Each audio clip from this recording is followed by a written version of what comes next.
आमच्या प्रिय बंधू बहिणींना येशूच्या नावाने आमचा नमस्कार. सर्वेसरा संगे सकाळ हा कार्यक्रमासाठी मी स्वागत करीत आहे. या महिन्यात पाहत आहे, देवाने सांगितलं तू याच्यापेक्षा आतापर्यंत त्याच्यापेक्षा मोठं काम पाहणार, मोठं गोष्ट पाहणार. आज वचन वाचूया. अय्यूब 5 अध्याय 9 वचनामध्ये अय्यूब म्हणतो, परमेश्वर एवढं मोठं काम करतो की आम्ही त्याच्या कल्पना पण करू शकत नाही. एवढं मोठं काम करतो असं देवाची कबुली केली. म्हणजे परमेश्वर सर्व सामर्थ्य आहे, आमच्या जीवनात काय करू शकतो. कारण त्या अय्यूबच्या जीवनामध्ये त्याला सर्व काय आशीर्वाद होता. 10 मुले होते आणि पुष्कळचे मेंढरे पांढरे सगळं होते. त्याचा घरबार मस्त होता. पण शैतानाला त्याला पाहून ना वाईट वाटला. अरे बाबा, अय्यूब किती मोठा माणूस झाला. आणि देवाला सांगतो, देवा अय्यूबाच्या सर्व संपत्ती ओढून टाक, नंतर बघ तो तुला इन्कार करणार. तसं देवाने म्हटलं, शैताना जा काय पण कर. आणि शैतानने काय केलं, अय्यूबाच्या 10 मुलाला मारलं आणि त्याच्या सर्व संपत्ती लूट झाली. तेव्हा पण अय्यूब धाट राहिला. नंतर अय्यूबाच्या शरीरामध्ये त्यांनी आजारपण आणले, बिमारी आणली, तेव्हा सुद्धा दट राहिला. आणि देवाने पाहिलं. झालं काय माहिती आहे का, अय्यूब 42:10 मध्ये पाहत आहे.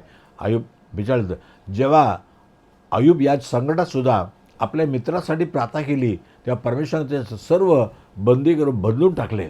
त्याच्या आतापर्यंत सगळं कष्ट निघून गेला.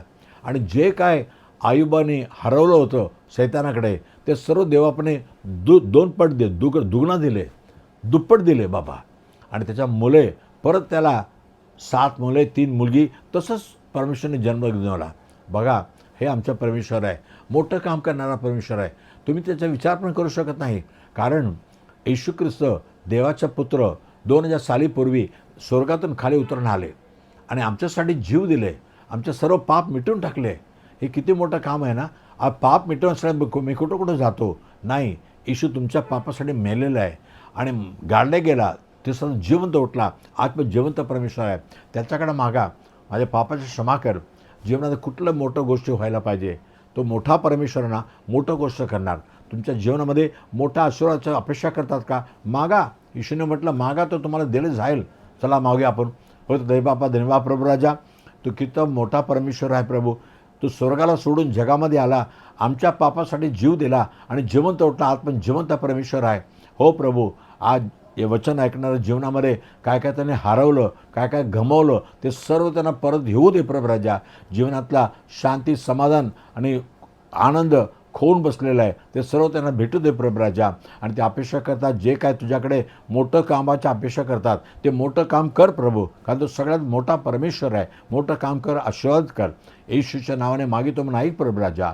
आमेन आमेन. God bless you. उद्या सकाळी आपण पुन्हा भेटूया. आमेन.